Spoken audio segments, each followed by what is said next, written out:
Hello, Chicago Network is on the air. Hello, everybody. I am Ryan Yanishadis, and it's time to focus, and we're focusing on the Northwestern Wildcats here on this Tuesday. And what the Northwestern Wildcats did, they had their third matchup on this past Saturday at home against Eastern Illinois, getting their home games out of the way. Of course, they'll be having some games at Wrigley Field later on in the season, but they're trying to get these games in, and of course, Big Ten action starts next week. Their final game against non-conference play was against Eastern Illinois. It was a Saturday night game. I believe I said it was ESPN. It must have been changed because it was on FS1. So every week I get something wrong about the Northwestern Wildcats. So my apologies there. Like I said, I'm learning. Northwestern, again, I didn't watch them at all last year. I'm trying to learn as I watch these games to get a chance to enjoy these games. So definitely. So again, comment.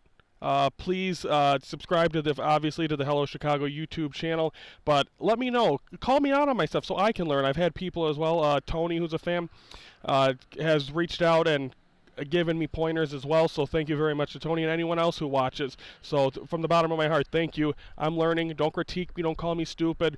I mean, you can if you want, because I am.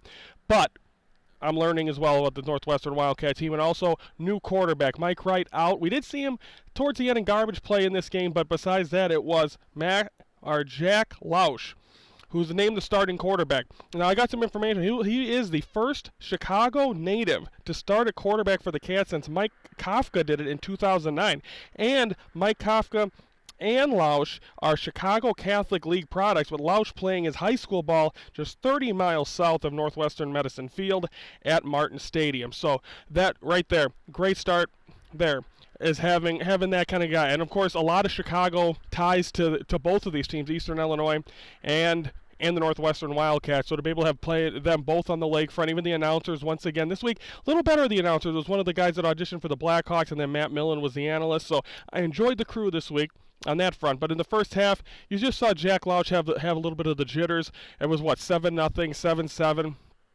You're just not sure what's going to happen at that point. You're like, is Northwestern going to lose another one of these games, which probably means the rest of the games this year are not going to mean anything? Well, that wasn't the case, as all of a sudden they came out and played very good.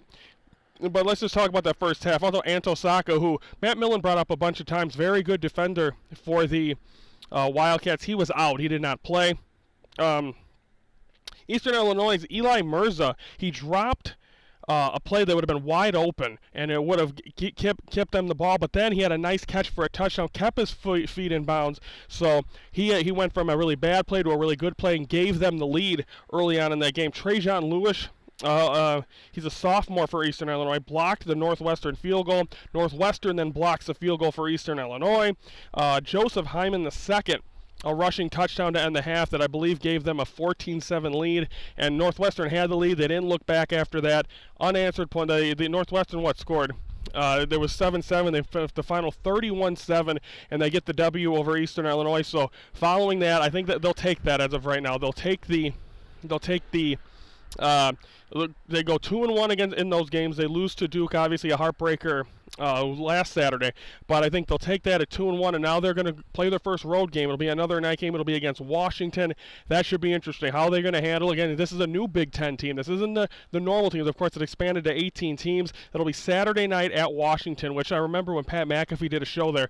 Beautiful scenery. They also lost Washington this week to their rival Washington State. But when Pat McAfee went there and did a show, he kept bragging about how beautiful the stadium was and how awesome it was. So looking forward to hopefully going to be watching that game, probably from a hotel room in Indianapolis, is getting ready to go to the Bears and the Bears Colts game on Sunday. We're heading out there Saturday, but it'll be an FS1 game, 6 p.m. Central, and we'll see how I do. But I think overall, Jack Lausch did a very good job running quarterback, and I know I was all on Mike Wright, but I think also the running back did really good as well. I think great job by the Northwestern Wildcats. You guys see potential, and I think every week you're going to see this rookie quarterback, or not rookie, but young quarterback Jack Lausch do his thing, as he's now been handed the baton. Mike Wright had his opportunity. You saw struggles. Now give this kid an opportunity when you still have a chance to make something of the season. Remember, they went 8-5 last year, went on a nice little stretch. We'll see if they can continue to do that. So at Washington, Saturday night, 6 p.m., FS1, and of course they get the W, so they are 2-1, so over 500. We'll have a recap. It'll be next Tuesday. We'll be right back here on the Hello Chicago Network talking Northwestern Wildcats football. So Wildcats win. That's always good to talk about. And then Washington this Saturday. That'll do it for us I am Ryan Yanishadis saying, like this video, subscribe to the Hello Chicago Network, comment and tell me all the stuff I mess up, and I'll critique it. I'll call myself out on it. I'll talk about it next week. Tell me what I'm doing wrong. But that's all here on the Hello Chicago Network. This is the focus of Chicago sports.